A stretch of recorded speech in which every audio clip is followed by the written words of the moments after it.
Okay, good evening, everybody. A very special thank you to the Cohen family for sponsoring this evening's shir in conjunction with Mr. Bert Cohen. The shir is in honor of Jeff's mother, Shendel Rachel Bas Ephraim. Her yahrzeit is this evening. And Amrit Hashem, through the Limud HaTorah and the family's continued growth, her neshama should have an aliyah. The topic this evening is reunion. I'd like to delve in fairly deep to one of the most dramatic reunions we have in Tanakh. Yosef HaTzadik embracing his father Yaakov Avinu, crying on his shoulder. And I'd like to, through analyzing Chazal and different Perushim, to try to climb into the mind of Yaakov when he first heard the news of Yosef being alive, of his anticipation and excitement as he was about to see his son after 22 years. And then I'd also like to climb into the mind of Yosef himself, looking forward to embracing his father, knowing full well the pain and the anguish his father must have been going through over these more than 2 decades. What was the mindset of Yosef? What was his main motivation? What was going through his head at that time and leading up to that time? And I think from getting a clearer picture of these 2 giants, these spiritual giants, it could shed an insight into our own relationships. What's important, what to focus on, how to be there for each other in a very real and lasting way. V'yegidu l'leimor, so the brothers come to their father and they tell him, Od Yosef Chai, Yosef is still alive, v'chihu moshel b'chol eretz Mitzrayim. And he is actually in charge, he's the leader of the entire land of Mitzrayim. V'yofeg libo ki lohemin lehem. And Yaakov's heart skipped a beat. He didn't believe the news that they were sharing with him. So they went on to explain the whole conversation they had with this viceroy who was really Yosef. Vayares agalos asher shalach Yosef, let's say so. And then when Yaakov saw the agalos, the wagons that Yosef sent, Vaydchi ruach Yaakov avihem, then the ruach, the life of Yaakov came back to him. And Vayomer Yisrael, notice the transition from Yaakov to Yisrael. Yisrael was the persona of Yaakov in a grander, more elevated sense. Yisrael said, Rav od Yosef benichai, el chaverenu beterem amos. Behold, my son Yosef is alive. I want to travel and see him before I die. That phrase is a very strange one. I want to go and see him before I die. Where's that coming from? This was on his bucket list. One of the things I need to do before leaving this world was to see Yosef at least one more time. Then I'll feel comfortable dying. It's kind of a strange idea. What's also puzzling, the Orach Chaim points out, is why didn't Yaakov believe them as soon as the brothers shared the information? Right? They come back. They're in the midst of this whole turmoil going back and forth to Mitzrayim. And they say, Od Yosef Chai. What's there not to believe? It might have been a shock to his system, but why would they lie to you? You might argue, well, clearly they lied 22 years previously, but what's the point of them lying right now? If they're telling you news that could actually kill you, it could give someone a heart attack, and they're honest people, they're the shiftei ka, so obviously they're telling the truth. And then only once he saw the wagons, then we have this phrase, Vaydchi ruach Yaakov avihem, the spirit of life came back to Yaakov. So obviously we're well aware of the midrashim that speak about the significance of the wagons, the ramazim, symbolism that Yosef was trying to send to his father. But to understand that process of hearing the news, not believing at first, seeing the wagons that Yosef sent, and then that rejuvenating, that almost reviving the spirit of Yaakov, and then at that point he believes that Yosef is actually alive. So what is this process that Yaakov is going through? And what exactly is this phrase, I need to see him before I die? And the first thing Yaakov says when they embrace and they reunite, Vayomer Yisrael Yosef, Amusa hapam acharei ra'ozi es panacha ki od chachai. Now I can die. Right? Not how are you? How have things been? How have you survived all of these years of turmoil? It must have been so rough. No. Now I can die because you're still alive. There's a deep question here. And we're going to present one of the beautiful essays of the Ber Yosef this evening, and we'll give a little biographical sketch of who he was. But the Ber Yosef is bothered by the following issue. This is source number 4. L'chora eino muvan mamaro shel Yaakov b'muvanu ha'pashut. We can't understand what Yaakov's saying at face value. Now I could die. Ki zeh shayach rach be'inyan mitzvah o eza ma'aseh tov. The Ber Yosef of Yosef Salant says, the only thing, if you're really climbing into the mind of one of the Tzaddikei Olam, one of the greatest personalities, the giants of the world, the only thing there could be a real sense of urgency to do is either a mitzvah or eza ma'aseh tov, something that's really productive, something that's helping out people. Only regarding the realm of mitzvos is it appropriate to say, I want to try to keep on pushing myself to learn more, to be mekayim more mitzvos before I no longer have a chance, before I leave this world. But the fact that Yaakov really wanted to see his son, which is understandable, that's natural. But if you take his words at face value, that it's mitzad ha'teva, v'techunas ha'nefesh, v'she'ifas ha'ov libeno ahuv alav, that it's only coming from this fatherly desire to again meet up with Yosef, how in the world can he say the words, I need to do this before I die? And then when he sees him, now I can die. That's not how a tzaddik speaks. It's a wonderful thing to do. It's a great feeling. It's revitalizing. But this is not a mitzvah, not a ma'aseh tov. To say it perhaps even more extreme, Pele Yoetz writes, and again, this is not a madrega that we could relate to, but it's definitely a valid question when trying to understand the psyche of Yaakov Avinu.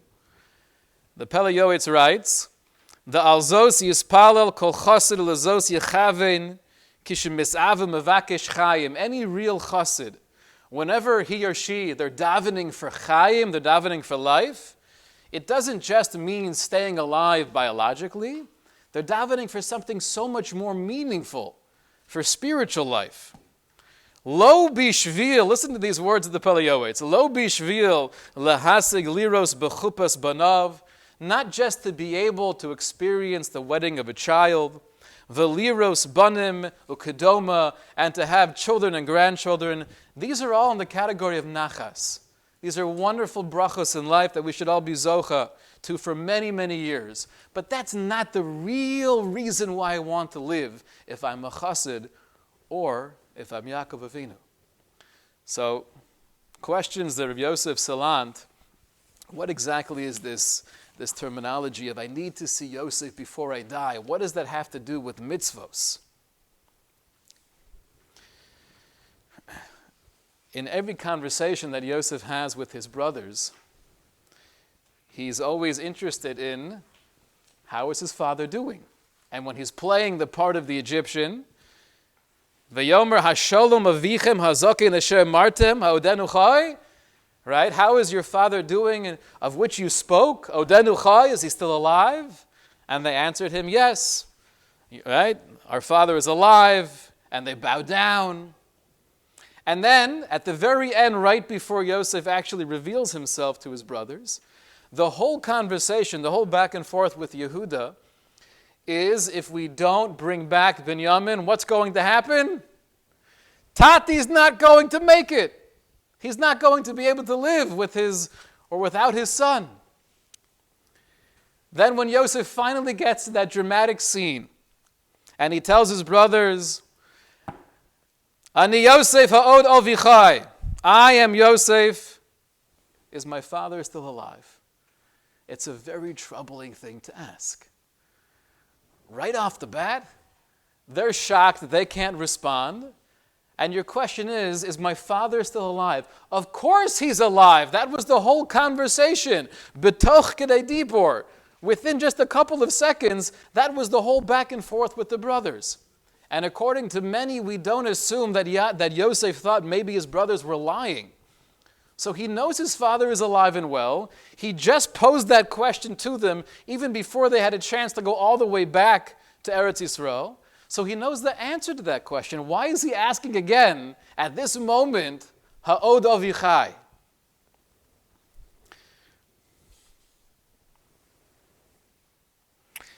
The truth is there's actually a famous insight from the Beis Halevi. The Beis Halevi, Rav Yosef Dov Soloveitchik, who was one of the co-Rosh Hashivas in Volozhin, he takes a very unique approach. He writes that when Yosef was asking, Ha'od avichai, it wasn't really a question.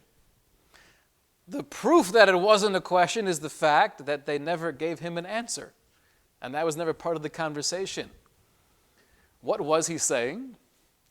So suggests the Beis Halevi, it was really somewhat of a shtoch, as we say in Yiddish. It was a critique. He was giving them rebuke. Basically, you're coming to me with a sob story that you can't leave Binyamin here because you care so much about your father, and he's not going to be able to handle it if Binyamin doesn't come home. Guess what? Ani Yosef. Really, I'm Yosef. Is my father still alive? Meaning, you didn't care about dad that much 22 years ago when you were willing to do something that clearly would destroy him. That's what the Beis Halevi suggests. The truth is, I like to take a different approach, and this is based on the Orach Chaim. This is number 9 on the bottom of page 2. The Orach Chaim has a beautiful piece where he writes that this whole conversation, all of these different terminologies of being alive, of Yosef asking about his father, of Yaakov wanting to know or not fully believing that Yosef was still alive, explains the Orach Chaim. Ki gam kishenisbaser ki yodenu chai. Even once Yaakov heard the news that Yosef was alive, what did that mean to Yaakov? Did that change his life radically? We would have all assumed the answer is yeah, right? You can't believe it. Your favorite boy is alive and well. That didn't mean much to Yaakov Avinu. Of course, he loved him, and of course, there was that natural fatherly love. But all that information is that sheyeshno b'metzius, he still happens to be in existence. Okay, shkoyach, nice to know. Aval adayin libo dovoy alav. However, Yaakov's heart was still in pain. Litzad heyoso bein ha'umos. Because he understood that even if Yosef was alive, biologically speaking, he was breathing, but you're basically telling me that he's been entrenched in this world that's the total polar opposite of everything I've tried to teach him. Yaakov taught Yosef everything he learned in the yeshiva of Shem ve'ever. Yosef was his Talmud Mufak, he was his prized disciple. And now you're telling me, says Yaakov, that Yosef's alive. Okay, but what kind of life is he living? In the heart of Mitzrayim? In the klipa of Tumah? That was the source of impurity in the world. So he still had this question, he still had this pain that maybe he is alive, but he's no longer the tzaddik that he was before. He's no longer Yosef HaTzaddik. He's been separated from me for years. He's been living in a makom tumah. And the Orach Chaim says, really echoing the words of the Pele Yoetz, V'davar yaduahu, it's known. Ki tzadikim yoser yechputzu be'eder haben biyoso ben mavish. That a tzaddik would rather not even have his child than to have a child that totally leaves the derech. Now, this could be misunderstood. This has to be analyzed carefully. What the Orach Chaim means is, what's more important to someone with a real recognition and clarity of life is not just the nachas of being able to have children and grandchildren and a family. These are wonderful, beautiful brachos. But the greatest Yiddish nachas is what kind of life you're living. It's not just the fact that you're alive, but it's what you're doing with your life. And that was the main concern of Yaakov, and that's why even once he heard that he was alive, he didn't believe that he was living. Yaakov, okay, he said, okay, nice to hear Yosef is alive, but is he living? When he saw the wagons, Rashi famously says, those wagons represent the fact that Yosef was still connected to learning. Yosef was sending his father the message because Yosef knew his dad well. The only thing that you care about, Tati, obviously you're going to be happy that I'm alive, but you want to know that I'm living. How do you know that I'm living? If I could somehow share with you the message, the information, that I'm still davuk b'Torah, I'm still attached to Torah. That's what the wagons represented. When Yosef and Yaakov actually reunite, and Yaakov sees Yosef's face, what's the first thing he says to Yosef?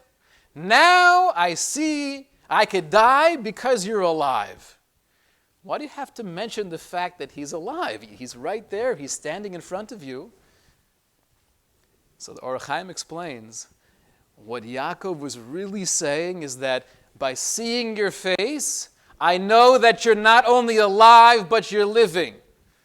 I could tell by the hadras panim, I could tell by that glow in your eyes, I could see the neshama. And the neshama is still aflame. The neshama is still connected to a Kadosh Baruch Hu.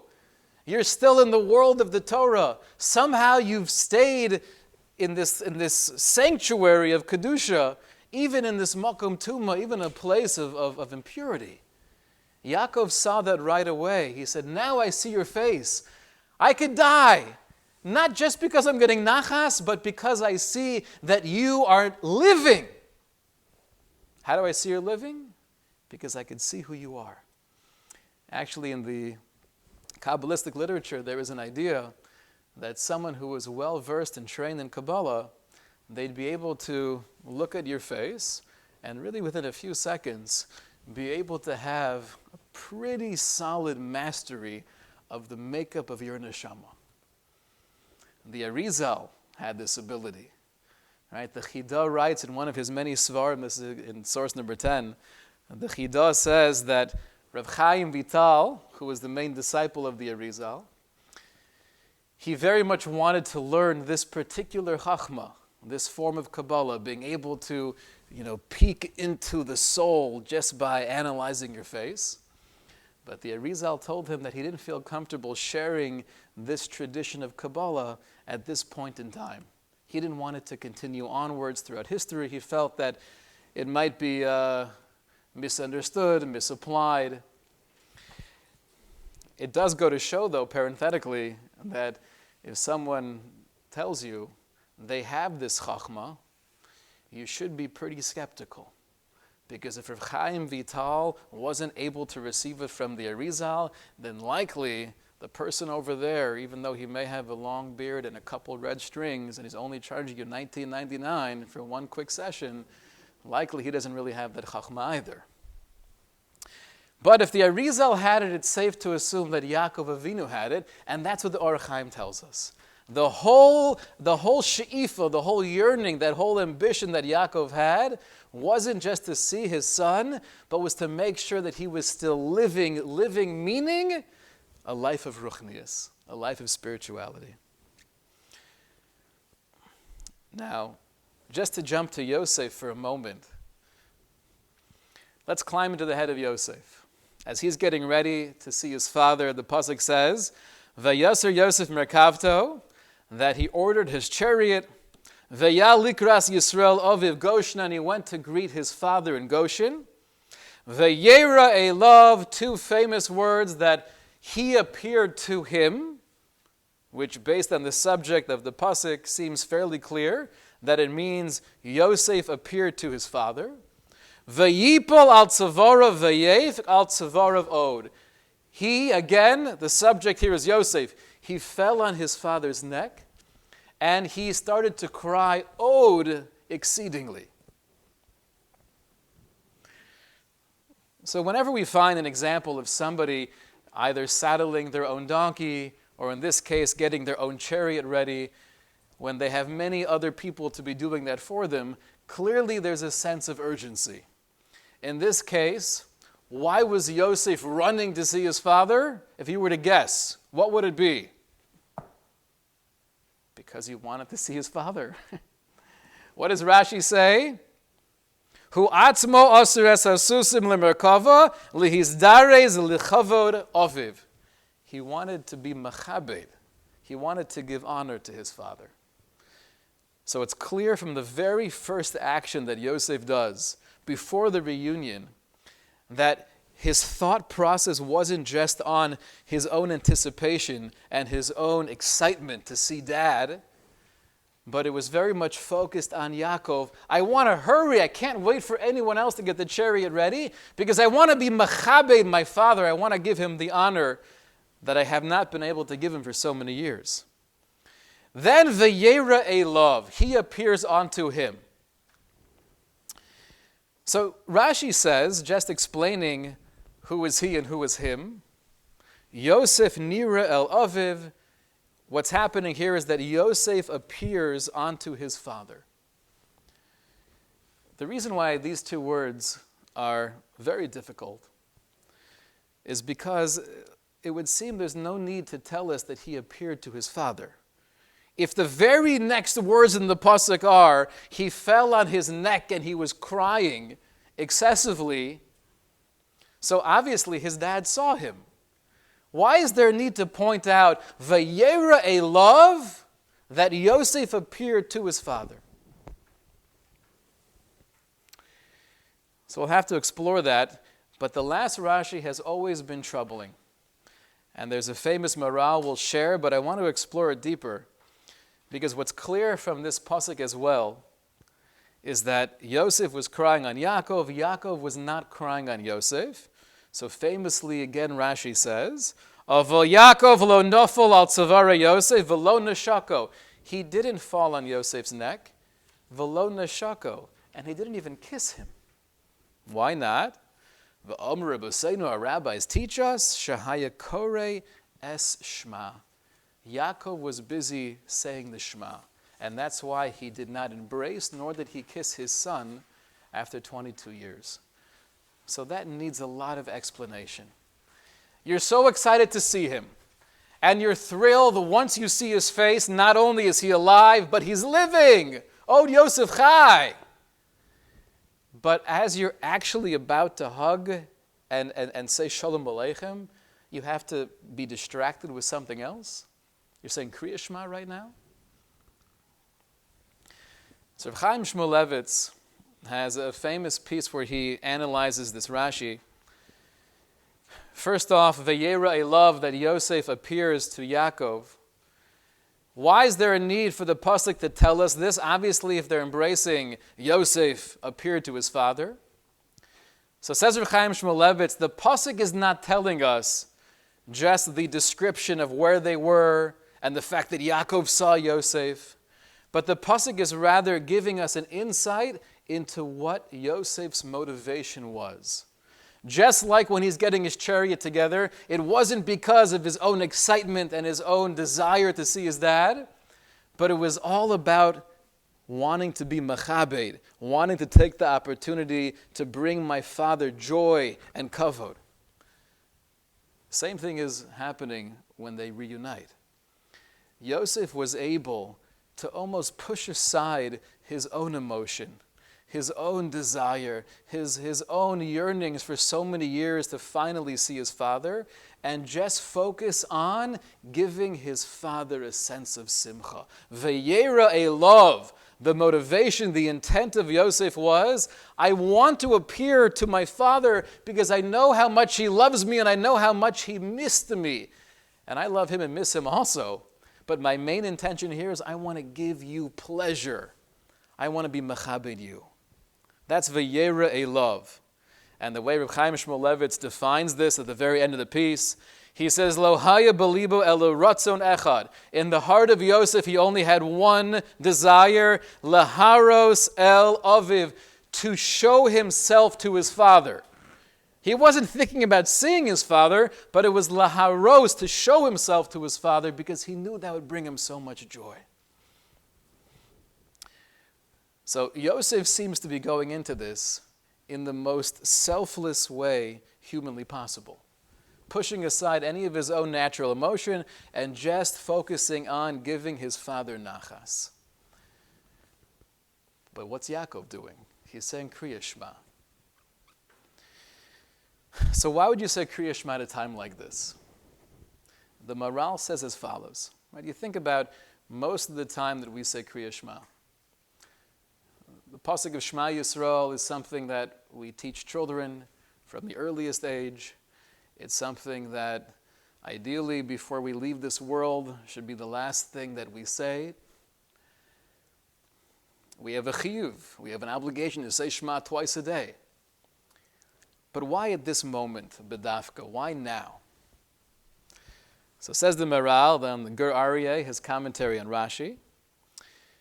He says that Yaakov Avinu knew that the love and the gratitude that he would have to Hashem when he was actually reuniting with his son would bring him to a level of devekus, of connection, of closeness with Hashem that he probably never experienced before in his life. Thinking for all of these years that his son was the victim of tragedy, and now having this awakening to realize that this whole thing was divinely orchestrated. The hashkacha pratis, every step of the way, was so incredible. He didn't realize that until now. But now all of these different pieces of the puzzle are coming together. And he has the recognition that the dreams that Yosef spoke about when he was 17 years old are actually coming to fruition.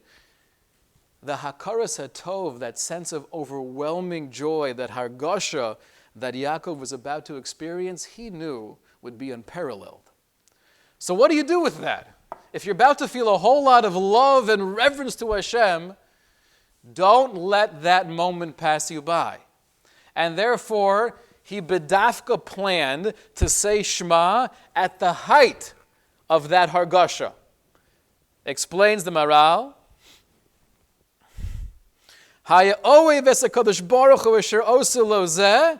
He was feeling this love of Hashem for orchestrating everything.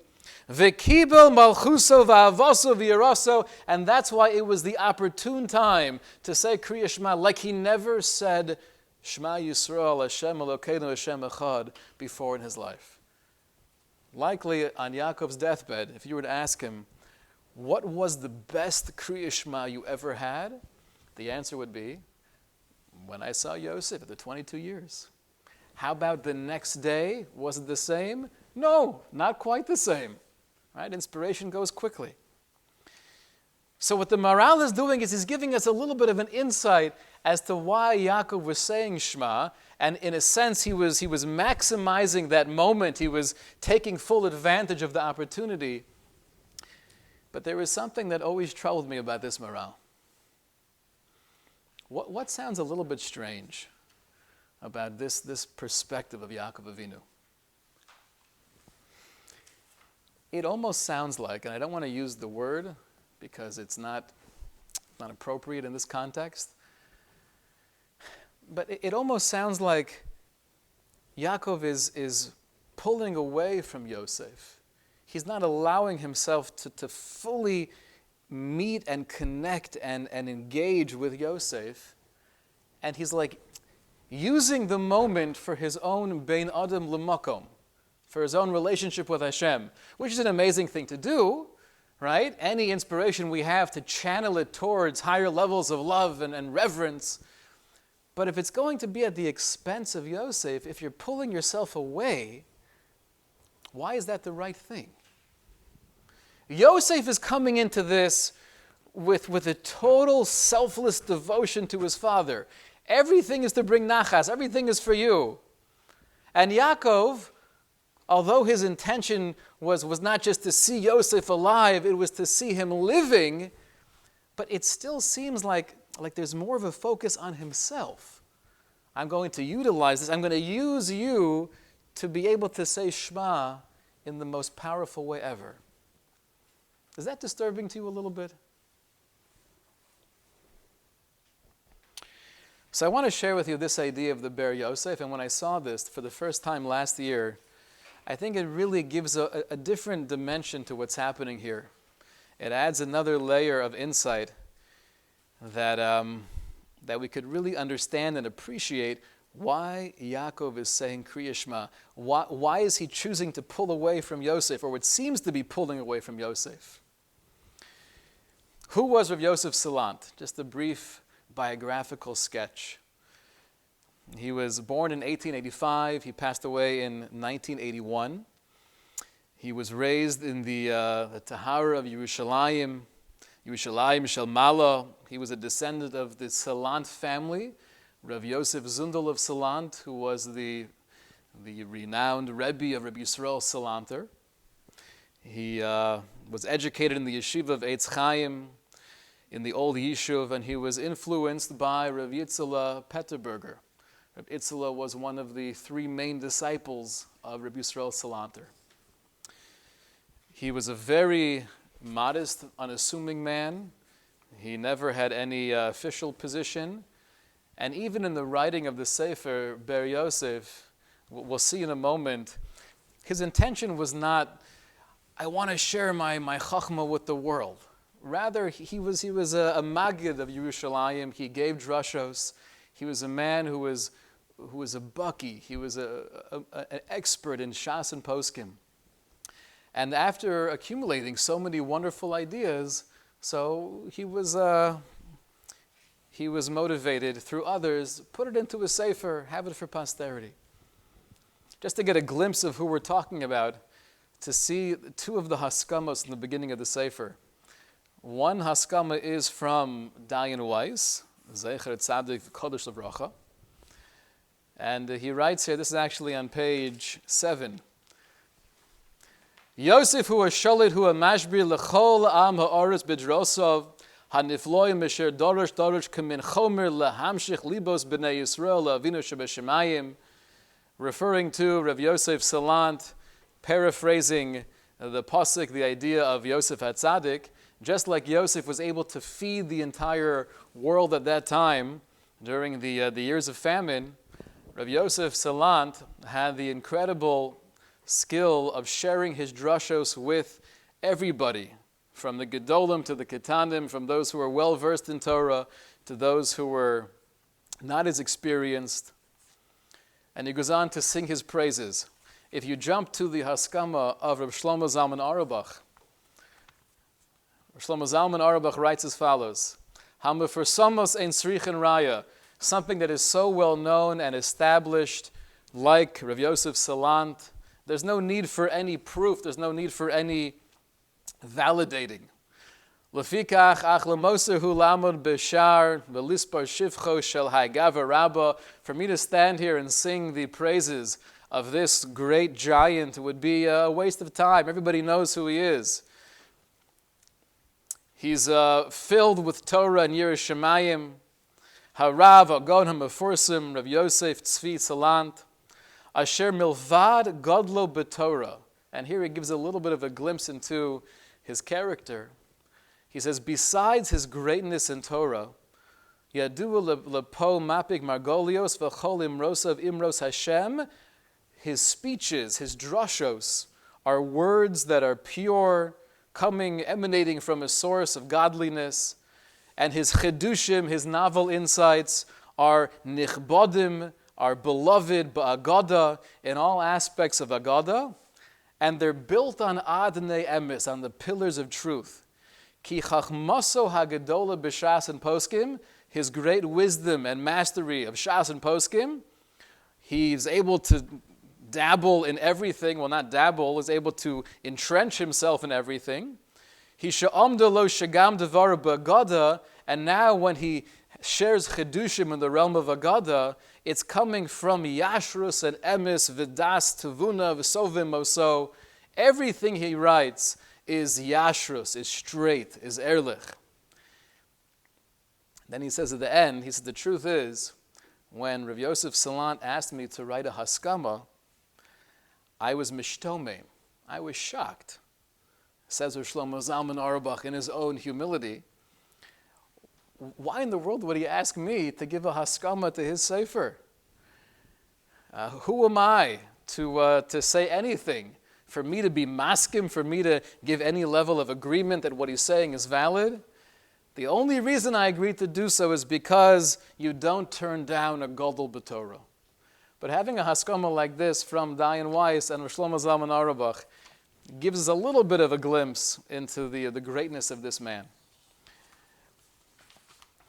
Let's take a look together on page 5, where the Ber Yosef gives us, I think, a deeper understanding into the motivation of Yaakov Avinu. He says Yaakov's intention to see Yosef was not just the natural fatherly love, Ela kavanoso haisa shel Yisra el Yosef, but just like Yosef wanted to appear to his father to give his father nachas, what did Yaakov want to do? Yaakov wanted to see Yosef not because it was a selfish pursuit, but because he wanted to show himself to Yosef. For what reason? V'yashpia alav mehod kedushaso, to be able to influence and uplift Yosef through the sheer sanctity of his presence. He understood that although his sons were telling him that Yosef was chai, he was still living, he was still a tzaddik, but undoubtedly he went through so much pain and so much isolation, years of not knowing that he had a future. And therefore, B'chol Zos, Yaakov Avinu was concerned that maybe after 22 years of living in solitude, in living in the Mekora Tumah, he wasn't the same. And he needed to be injected with spirituality. Maybe the light of his Torah diminished. So Yaakov thought, explains the Ber Yosef, perhaps the place and the time and the environment has taken its toll on Yosef. And therefore he wanted to show himself to Yosef, to inspire him once again, to uplift him meziv kedushaso, from the splendor of his own kedusha. He knew who he was. Yaakov understood that there was no one in Mitzrayim anything like Yaakov. Yosef didn't see anyone of this caliber in 22 years. Vayetze Yosef merkavta, and in Lamaisa he paints a picture that's so vivid. He says, imagine the scene. Right? We're spending the entire evening tonight just trying to picture the scene. And when we read the landing on Shabbos, to have a little bit of an appreciation and a joy, knowing to some slight microscopic degree where these two giants are coming from and what they're trying to do, Rav Yosef Salant paints the scene. You have this entire entourage coming. And it was royal. It was the real deal. Everyone's crowding around. People are standing there. Everybody knows the leader of Mitzrayim. Benos Tzoda Laishor, everyone's looking with a sense of envy. Everyone looks at Yosef as one of the famous people in Egypt. Then Yosef gets off of his chariot and he's about to meet his father, and there's this feeling that the surrounding people are just watching in awe as these two giants are actually meeting. V'hinei b'makom shaylo liYaakov lipol al bano. And although it would have been normal for Yaakov to fall and collapse on his son, just like Yosef fell and collapsed on him, and to hug him and to kiss him, nonetheless, what did he do instead? Otzam oz es einov. He closed his eyes. Yaakov Avinu closed his eyes, ube'ema ube'yira bereses ubezeya, and with a sense of reverence and love and trepidation, Kara bekol gadol adir v'chazak bokeya rakim. He cried out. Can you picture this? Right? He cried out, breaking the silence. Shema Yisrael, Hashem Elokeinu, Hashem Echad. And he didn't stop there. The Ber Yosef says, when it says in Chazal that he said Kriya Shema, it means the entire Kriya Shema. He accepted upon himself in a new way, in a more meaningful way than he ever had before. Kabbalas ol malchus shemayim umesiras nafsho. He was giving himself over to Hashem as he was saying the words of Shema. La'ahavaz Hashem elokecha b'chol levavcha b'chol nafshecha v'meldecha. V'dikdek v'hidgish kol milu mila, saying every word, every letter. Why was he doing all this? For one simple reason, to inspire Yosef. V'Yosef kisherah b'oviv hamechsa hanora hazeh. And when Yosef was exposed to this energy, when he was standing in the presence, he was weeping on the neck of his father, but he felt the kedusha, this awesome kedusha. The fire of the neshama, asher miyom hipardu me'aviv hakadosh lo ra kamo. From the day he left Yaakov, he never saw anything like this. So the tears that Yosef was crying, explains the Ber Yosef, was not just because he was so happy, he was so excited. It was also coming from the fact that he was being influenced at that very moment through that connection from his father. And that's what Rashi means. He was crying ode excessively, meaning to say even more than a son would normally cry after being separated for 22 years. Why was he crying more? Mishum shebechia lo haisa rak mitzada ava ele meirov hisragshus v'hispalus. Yosef's crime was coming from a spiritual source, feeling the fire of his father, feeling that kedusha. Shaisa boeres bekirbo ad lahafli. With this added dimension of the Ber Yosef, when the Maral tells us, when Rashi tells us that Yaakov was saying Kriya Shema, he was not chas v'shalom disengaging or stepping away from Yosef.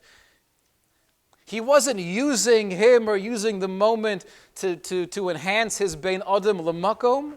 He had the same selfless motivation as Yosef did. Yosef wanted just to be machabed his father and give his father nachas, and the only thing that Yaakov wanted to do is he wanted to see that his son was not only alive but living.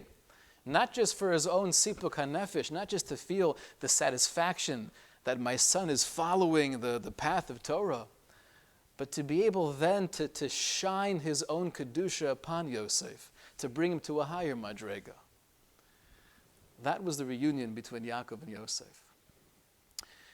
I think the application, or at least one Musar Haskel, is that in any relationship, we might not have that emotional backing and the drama of the scene, because Baruch Hashem, we're with people that we love all the time.